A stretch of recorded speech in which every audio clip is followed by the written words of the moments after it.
오늘 설교의 제목이 베드로 회고록입니다. 이 회고록이라는 것은 개인이 지나간 일들을 생각하면서 적는 것이 회고록이죠. 그런데 이 회고록 자체에도 의미가 있는 것이 이 사람이 어떤 한 시대를 살아왔기 때문에 그 시대의 이야기들, 그 시대에 있었던 것들을 알 수 있는 것에서 아주 그 역사적인 가치가 있다고 인정을 하게 됩니다.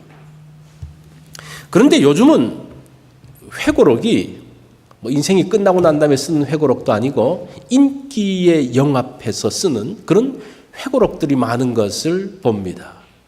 이 제임스 콥이라는 전 FBI 국장이 이 트럼프를 공격하기 위한 회고록을 만들었습니다.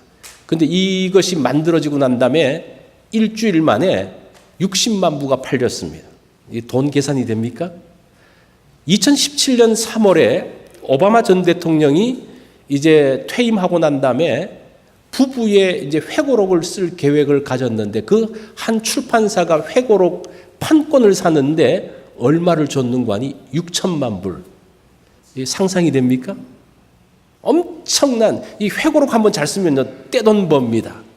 사실은 회고록이 한때는 노벨 문학상을 받은 적이 있습니다. 노벨 평화상이 아니라 노벨 문학상. 그게 누군가 하니 처칠 수상이 제2차 세계대전이라는 회고록을 가지고 그 문학의 거장인 허밍웨이와 겨뤄가지고 처칠이 노벨 문학상을 받아요. 그 정도로 가치 있는 것이 사실은 회고록이었습니다. 이 역사 가운데서 그 회고록에 정말 그 정수라 그럴까요? 그 회고록을 쓴 사람은 어거스틴입니다. 어거스틴의 고백록, 이 고백록이라고 이름을 붙인 사람들이 많은데 루소의 고백록, 그리고 또 하나의 고백록은 톨스토이가 썼던 고백록. 이 사람들은 자기 자신의 그 모든 잘못, 실패들을 뉘우치면서 했던 그 회고록으로서의 사실은 그 고백록을 만들면서 진짜 회고록이 만들어졌는데 오늘날은 그런 것들이 많이 퇴색되어진 것을 보게 됩니다. 자, 오늘 우리는 또 하나의 회고록을 만나게 될 것입니다. 그 회고록은 베드로의 회고록입니다. 이 베드로는 베드로 전서와 후서를 기록하죠. 특별히 베드로 후서는 베드로가 죽기 얼마 전에 이 베드로 후서를 기록을 하는데 마치 유언과 같은 자신의 인생을 회고하는 것과 같은 그러한 마음으로 이 베드로 후서를 쓰게 되는 것을 보게 됩니다. 자, 오늘은 우리가 베드로 시리즈, 남자의 일생 시리즈의 마지막 시간입니다. 그 마지막 베드로가 무엇을 회고하면서 그 인생을 마무리했던가에 대한 것들을 살펴보려고 합니다. 자, 여러분들이 회고록을 쓴다면 어떤 내용들을 쓰겠습니까? 어린 시절 재밌었던 이야기들? 학창시절에 공부 꽤나 했던 이야기? 사회 나가서 한때 잘 나갔던 이야기? 아니면 실수와 실패의 이야기? 어떤 것을 쓰시겠어요? 어떤 것에 중점을 두겠어요? 물론 그것들 다 쓰겠지만 어떤 것에 중점을 두면서 쓰겠습니까? 베드로의 인생을 살펴보면요, 그 베드로의 인생도 만만치 않습니다. 처음에 예수님을 만났던 우리 베드로 시리즈의 첫 번째 기억나죠? 예수님과의 만남, 오병이어의 사건, 무리를 걸었던 그 사건들, 또 베드로의 그 예수님을 부인했던 사건, 그 회복되어진 사건, 그리고 사도행전 3장에서 정말 그 기적을 일으켰던 뿐만 아니라 죽은 여인 도르가를 살렸던 사건까지도 베드로의 일생 가운데 있습니다. 그 많은 중요한 사건 가운데서 베드로는 과연 무엇을 자신의 회고록에 쓸 것인가? 오늘 본문을 보니까요, 베드로 전후서를 보면요, 베드로가 자기가 경험했던 사건을 두 가지를 기록하고 있어요. 그 첫 번째가 무엇인가 하니 베드로의 죽음, 예수님께서 요한복음 21장에서 그 베드로에 대해서 네가 어떻게 죽을 것인가에 대한 내용을 기록하고, 두 번째는 변화산 사건을 기록하고 있어요. 그래서 이 베드로가 지금 그의 인생 가운데서 정말 많은 이야기들이 있고 많은 사건들이 있었는데 우리가 보기에는 이런 것보다 더 중요한 사건들이 있었음에도 불구하고 자신의 죽음에 대한 예수님의 말씀과 변화산 사건을 기록했다는 것은 어떤 의미일까? 라는 것을 우리가 한번 좀 생각해 볼 필요가 있습니다. 이 베드로의 죽음은 예수님께서 네가 늙어서는 이제 네 마음대로 하는 것이 아니라 그런 말씀이죠. 변화산 사건은 변화산에서 변화되어진 것을 본 게 아니고 거기서 무엇을 이야기하는 거 아니? 변화산 사건은 오늘 그 본문에 보면 17절에 지극히 큰 영광 중에서 이러한 소리가 그에게 나기를 그가 변화산에서 뭘 봤는지를 잘 보세요. 이는 내 사랑하는 아들이요 내 기뻐하는 자라 하실 때에 그가 하나님 아버지께 존귀와 영광을 받으셨다라고 이야기합니다. 자, 그 변화산에서 예수 그리스도에 대해서 하나님은 두 가지를 말씀하십니다. 그는 내 사랑하는 아들이고 내 기뻐하는 자다. 이게 무슨 뜻입니까? 내 사랑하는 아들이라는 것은 시편 2편 7편의 내용이라고 그랬죠. 어떤 내용입니까? 왕이고 메시아로서의 예수 그리스도를 이야기합니다. 그런데 내 기뻐하는 자라는 그 뜻은 무슨 내용입니까? 그게 이사야 53장에 나오는 그 53장 전후에 나오는 종의 노래에서 그가 고난받는 종으로서의 예수 그리스도, 사실은 왕이신 예수 그리스도와 고난받는 종이신 예수 그리스도, 이제 그것을 보면요, 베드로가 일평생 예수 그리스도를 기억하며 살았다는 것을 알 수가 있어요. 그것을 그의 회고록에서 나오고 있는 것을 보게 됩니다. 자, 그러면 베드로가 왜, 죄송합니다. 이게 지금 두 번씩 가네. 베드로가 왜 회고록을 썼을까? 베드로후서를 왜 썼을까? 그 베드로후서를 썼는 것을 보면 그 당시 베드로후서를 쓸 당시가 네로의 박해가 시작된 시기입니다. 그러니까 교회가 외부적으로 굉장히 많은 핍박을 당하는 그런 시기였어요. 그런데 외부적으로 많은 어려움을 당했는데 이 외부적으로 어려움을 당해도요, 내부적으로 그 안에서 믿는 사람들끼리 마음을 똘똘 뭉쳐서 하면 그 어려움을 이길 수가 있습니다. 그런데 내부적으로는 어떤 문제가 일어나는가 하니 그 가운데서 거짓 선생들이 나타나서 내부의 그 모든 것들을 흔들어버리는 그러한 일들이 일어나고 있는 것을 보게 됩니다. 그게 베드로후서 2장 1절의 내용이에요.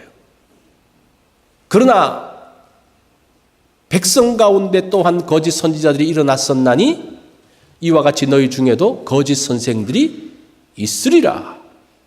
이 거짓 선생들이 교회에 들어와서 성도들의 믿음을 흔들고 있는데 그 사람들이 두 가지로 흔들고 있어요.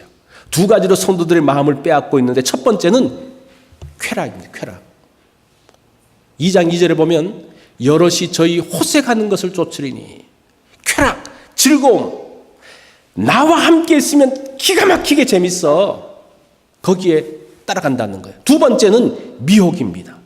말세에 기롱하는 자들이 나타나서 자기의 정력을 쫓아 기롱하며 예수님이 강림하신다는 일이 어디 있느냐? 지금까지 예수님이 오시지 않았는데 어디 있느냐? 예수님 오시지 않을 거야. 자, 보세요. 예수님이 오지 않는다고 믿으면요, 어떤 신앙이 생기는 거 아니? 죽으면 끝나는데, 예수님이 다시 오는 것도 아니고 죽으면 끝나는데, 그러면 어떻게 살겠습니까? 내 마음대로 살 수 있는 거예요. 성경은 분명히 그렇게 이야기합니다. 한 번 죽는 것은 사람에게 정하신 것인데 그 후에는 뭐가 있다고 그래요? 심판이 있다고 그래요. 분명히 하나님께서 우리에게 잘했는지 잘못한지에 대한 것들을 평가하신다고 이야기합니다. 사실은 우리가 그러한 것들을 생각하면서 우리가 경건하게 살죠. 바르게 살죠. 하나님의 좋은 평가를 받기 위해서. 그런데 그게 없어. 그럼 어떻게 되겠습니까? 해이해지죠. 물론 그럼에도 불구하고 잘 살 수 있는 사람도 있겠지만 인간은 그런 존재가 아닙니다. 얼마나 간사한 존재인지 몰라요. 자기 이익을 따라서 정확하게 따라가는 그런 존재입니다. 기롱하는 자들이 와서 그 하나님의 심판도 하나님의 그 마지막 평가도 없다라고 미혹하면서 그냥 나하고 재밌게 살다가 가면 돼. 그러한 것에 마음이 끌려가는 거예요. 자, 이런 상황에서 베드로가 강조하는 오늘 말씀에서 중요하게 강조하는 내용이 무엇인가 하니 12절부터 15절에 보면 너희에게 생각나게 한다는 거예요. 항상 생각나게 하고 13절에 보면 일깨워 생각나게 하고 15절에 보면 내가 떠난 후에도 내가 죽은 다음에도 어느 때나 생각나게 하기 위해서 이 말씀을 쓰고 있다라고 이야기를 하고 있습니다. 그래서 베드로가 자신의 회고록을 쓰는 목적이 무엇인가 하니 말씀을 기억하게 하는 거예요. 말씀을 생각나게 하는 거예요. 그게 중요한 겁니다. 왜냐? 16절을 한번 보세요. 16절을 보면요. 우리 주 예수 그리스도의 능력과 강림하심을 너희에게 알게 한 것이 교묘하게 만든 이야기를 따르는 것이 아니요. 우리는 그의 크신 위엄을 친히 본 사람이라고 이야기합니다. 자, 보세요. 베드로가 지금 이야기하는 것은 내가 만든 이야기가 아니고 그 예수 그리스도를 친히 본 사람, 경험한 사람으로서 이야기라고 그래요. 자, 신화와 말씀이 있습니다. 여기서 이야기라는 단어가 뮤도스라는 단어로서 신화예요. 신화. 우리 뭐 그리스 신화, 로마 신화 뭐 그런 게 있죠. 신화가 아니라는 겁니다. 신화가 무엇인가 하니 신화는 지어낸 이야기입니다. 지어낸 이야기. 그리스 신화, 로마 신화. 이 그리스 신화에 나오는 신들의 이야기가 어떻습니까? 영웅 이야기죠. 그런데 실제 들어가 보면요. 난잡한 이야기입니다. 영웅 하면 여러분 기억나는 사람이 누굽니까? 헤라클레스. 이제 영어로는 허큘레스라고 그러는데 이 허큘레스가 어떻게 출생하는 건 이 사람이 가장 힘이 강한 사람, 영웅이에요. 근데 이 사람이 어떻게 출생하는 거 아니? 이 제우스가 이 세상을 보니까 알크메네라는 아리따운 사람이 있는 거예요. 아리따운 여인이 있는 거예요. 근데 그 여인은 유부녀였습니다. 근데 그 남편이 이제 전쟁에 나간 거예요.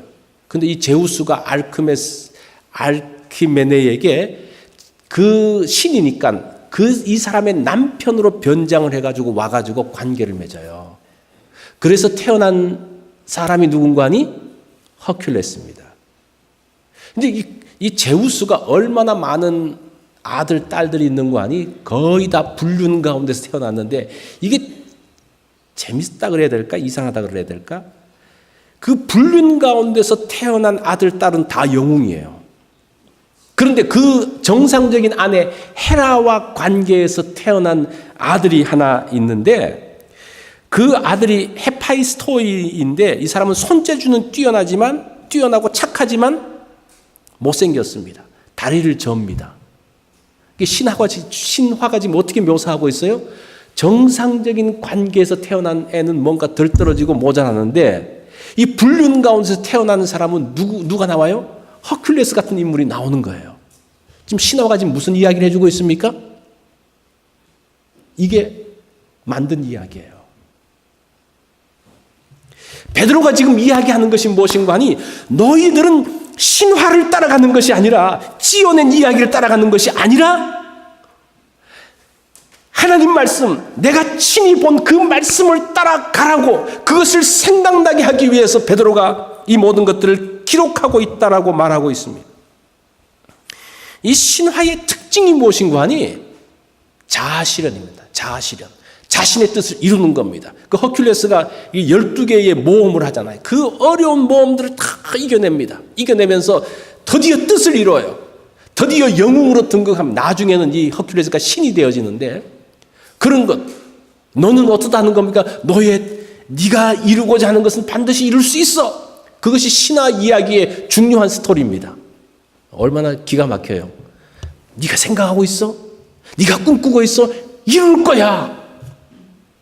나하고 같이 신앙생활하면, 나하고 같이 있으면 그것을 이룰 수 있어. 그게 지금 그 시대의, 베드로 시대의 거짓 선생들이 이야기했던 내용이라는 겁니다. 그 신화 이야기를 보면요, 예수님 이야기는 시시하게 들립니다.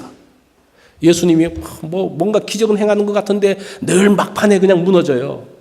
예수님이 마지막 십자가를 앞두고 예수님이 원하는 것은 어떤 기도를 합니까? 네, 이것에서 좀 잔이 떠나가기를 원합니다. 그렇지만 아버지의 뜻대로 하십시오. 예수님의 뜻은 안 가는 것이었는데 아버지 뜻대로 죽는 거예요. 예수님이 마지막 잡히는 그 상황에서 어떻습니까? 예수님이 뭐라 그러세요? 이 군인들 칼을 뺏는 베드로에게 뭐라고 이야기합니까?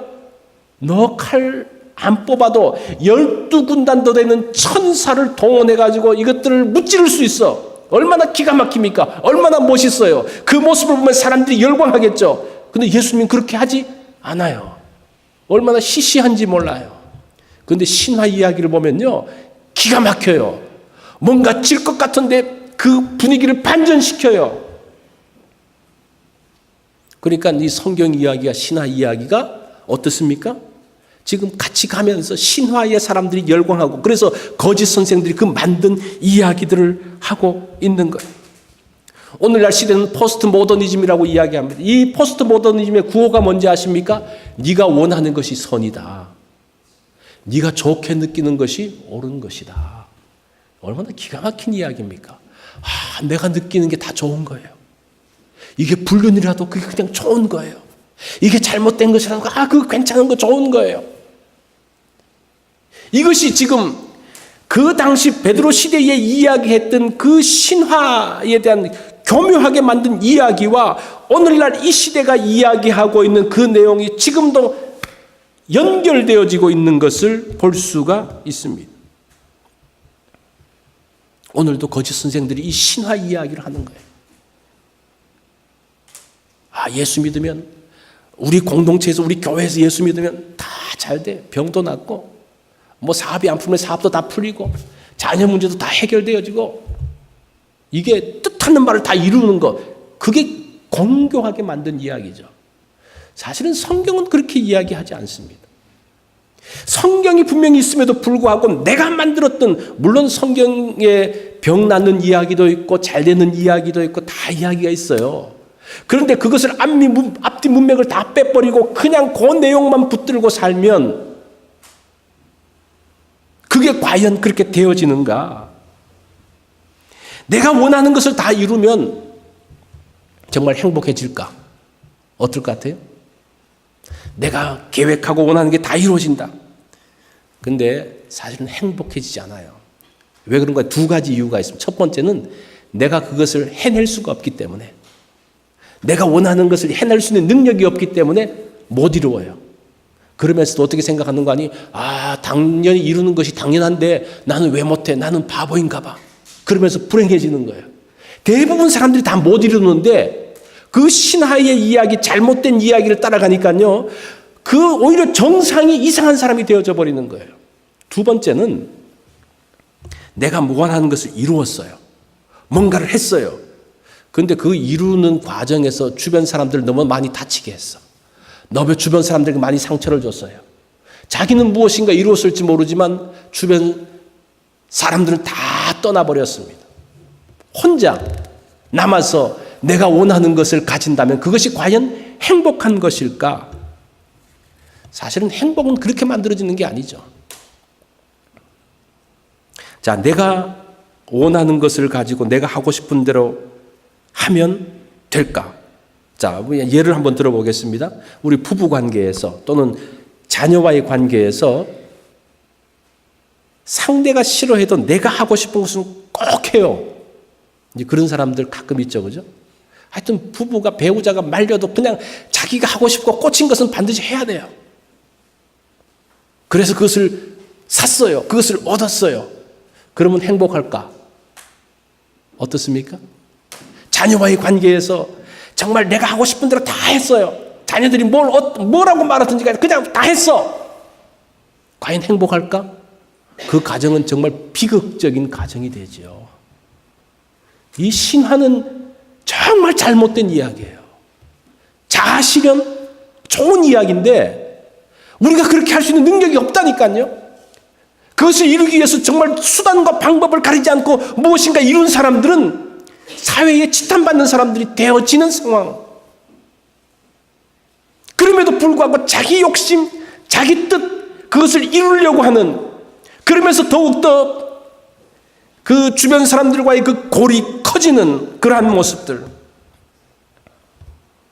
다른 사람과의 관계에서도 다 마찬가지죠. 그래서 예수님은 뭐라고 말씀하시는 거 아니?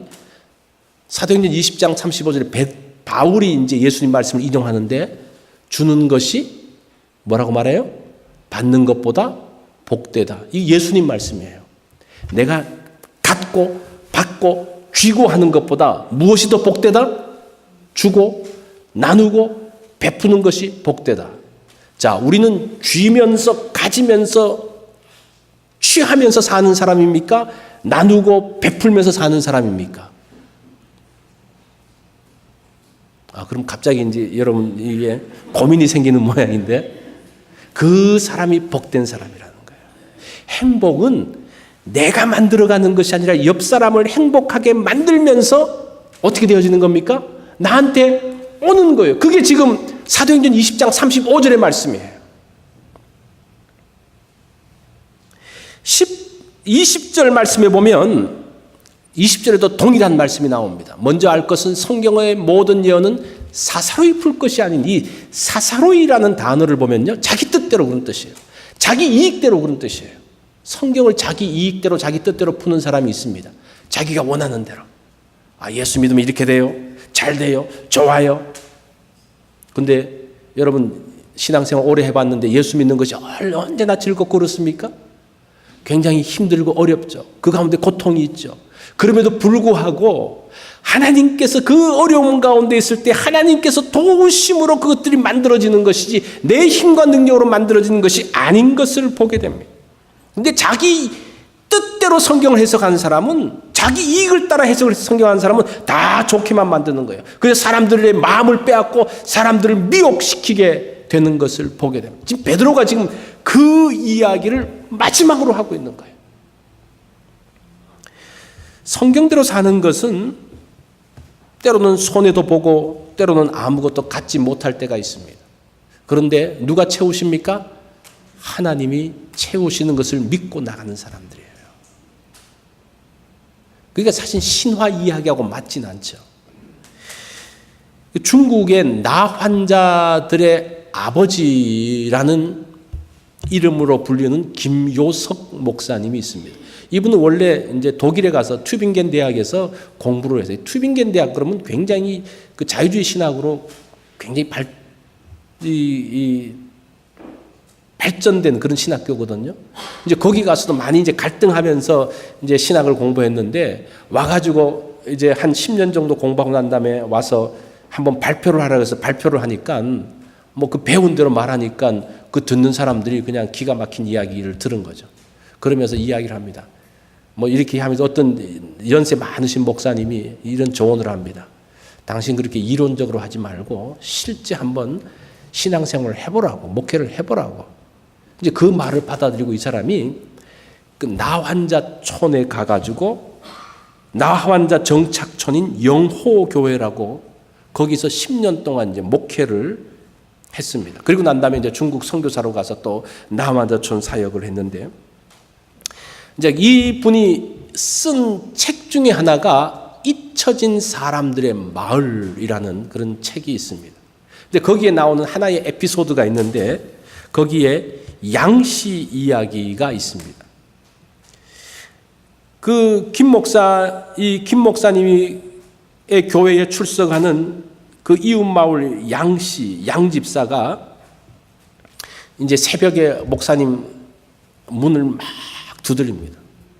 그래서 가보니까, 아니 도대체 무슨 일입니까? 그러니까 이 사람이 말하기를, 목사님 이렇게 억울한 일이 있습니까? 우리 집에 돼지 5마리를 키우고 있는데 그 돼지가 옆집 김씨네 집에 가가지고 그 김씨네 배추밭에 들어가서 그 배추와 채소들을 뜯어 먹었습니다. 그래서 이 김씨가 하는 말이, 우리 거 뜯어 먹었으니까 이 돼지는 내 거라고 그러면 다 내라 그러는 거예요. 다 갖고 오라 그러는 거예요. 이룰 수가 있습니까? 그러니까 이 목사님이 하시는 말씀이 그래요. 정말 억울한 일이죠. 그런데 이 사람이 혹시나 예수 믿는 사람이 도대체 어떤 사람들인가를 시험하기 위해서 그럴지 모르니까 한번 줘보라고. 그래서 줬어요. 근데 이 사람이 돌려주지를 않는 거예요. 그러면서 이제 억울한 가운데서 이제 시간이 지나면서 1년이 지났습니다. 근데 어느 날 또 와가지고 목사님 집을 막 문을 두들면서 하는 이야기가 이 양집사님, 목사님 할렐루야, 하나님께서 정말 도우셨습니다. 도대체 무슨 일입니까? 그러니까 그 김씨네 집에 있는 소 2마리가 있는데 우리 집 채소밭에 와서 채소를 다 뜯어 먹었습니다. 이야, 이런 일이 어디 있습니까? 이 돼지 5마리하고 소 2마리를 바꿨네요. 그러니까 이 목사님이 하시는 말씀, 그건 말이 안 되는 이야기라고. 그래도 자기는 돼지 다 가져갔는데, 아니 믿지 않는 사람이 하는 거하고 믿는 사람이 똑같이 하면 되겠습니까? 그러니까 이 또 양집사가 또 입이 이만큼 나가서 또 집에 돌아갔어요. 그리고 이제 그 다음 날 와서 또 문을 두드리는 겁니다. 그래서 도대체 또 무슨 일입니까? 목사님 정말 할렐루야입니다. 무슨 일입니까? 제가 어제 목사님 말씀대로 이야기를 했죠. 그 김씨한테 가지고 김씨 그 걱정하지 말게, 이 채소 얼마 안 되는 거 그냥 손은 가져가게, 이렇게 이야기를 했다는 거예요.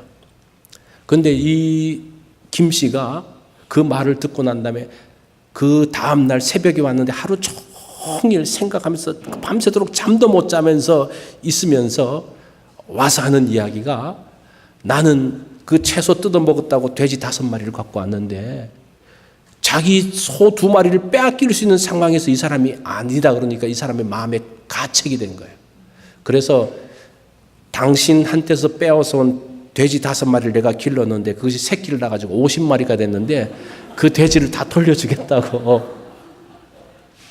그러면서 목사님 정말 하나님께서 이렇게 역사하셨습니다 라는 이야기를 했다는 겁니다.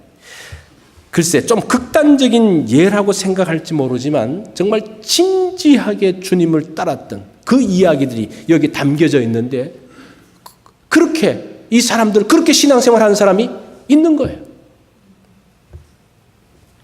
그리스도인은 무조건 잘 된다? 여러분 그 말을 믿으십니까? 예수 믿으면 무조건 잘 된다? 병도 다 낫는다? 그럼 병 안 낫는 사람은 어떻게 되는 거야? 믿음이 없는 사람이에요?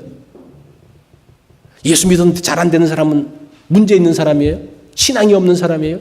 그것이 기준이 아니라는 게, 그것이 자기가 만든 이야기예요. 신화예요, 신화. 그것은 어떤 그리스 신화에서만 나오는 이야기지 성경의 이야기가 아니라는 겁니다. 성경은 하나님 말씀에 순종하는 사람들의 이야기입니다. 그래서 하나님께서 역사하시는 것들을 보면서 나아가는 그것이 성경대로 사는 그러한 이야기인 것을 보게, 내 능력과 내가 싸워서 내 수단과 방법으로 사는 사람이 아니라 하나님의 능력으로 사는 사람이 누구예요? 그리스도인이에요. 베드로가 지금 그 이야기를 하고 있는 거예요. 그 시대 가운데서 외부의 네로를 비롯한 그 모든 로마에서의 외부의 핍박이 있고 그 내부에서 그런 거짓 선생들이 속이는 그 가운데서 너희가 무엇을 따라갈 것인가? 말씀을 따라갈 것을 이야기하고 있습니다. 자, 남자의 인생을 마무리하면서 뭐라고 말합니까? 신하는 지어낸 이야기다, 그 말이에요. 한마디로 그거예요. 신하는 지어낸 이야기다. 미혹되지 말아라. 내가 경험한 말씀, 내가 말씀을 묵상하면서 그 경험한 그 말씀, 기록되어진 말씀을 기억하고 따라가라. 이것이 베드로가 마지막으로, 죽음을 앞두고 마지막으로 하는 그런 말씀인 것을 보게 됩니다. 우리 성도님들도 마찬가지예요. 신화를 따라가서는 안 됩니다. 지어낸 이야기를 따라가서는 안 돼요. 하나님 말씀이 무엇인지 내가 경험한 그 말씀을 따라갈 때에 그것이 우리에게 축복이 되어지게 됩니다. 오늘 우리가 이 말씀을 기억하면서 여러분들의 삶 가운데서 하나님은 어떻게 하셨습니까? 하나님은 우리를 신실하게 지켜주지 않았습니까? 우리 한번 이 찬양하면서 이게 그냥 노래가 아니라 우리의 그 신앙 고백으로서의 찬양이 되었으면 좋겠습니다. 하나님 한 번도 나를 실망시킨 적 없으시고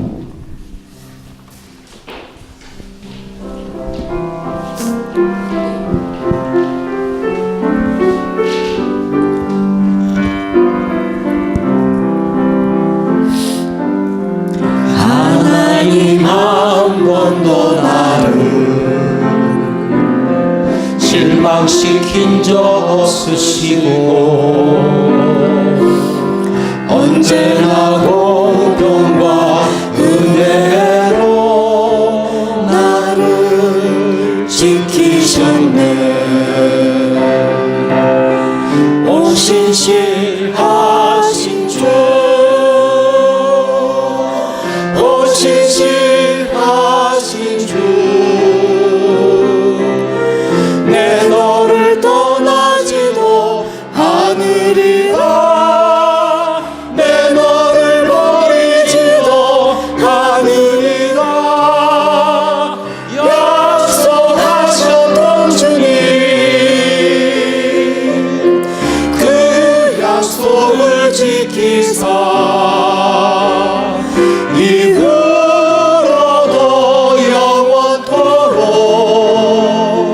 나를 지키시리라 확신하네. 지나온 모든 세월들 돌아보아도 그 어느 것 하나 주의 손길 안 미친 것 전혀 없네. 오신실하신 주, 오신실하신 주, 내 너를 떠나지도 않으리라, 내 너를 버리지도 않으리라. 약속하셨던 주님, 그 약속을 지키사 이후로도 영원토록 나를 지키시리라 확신하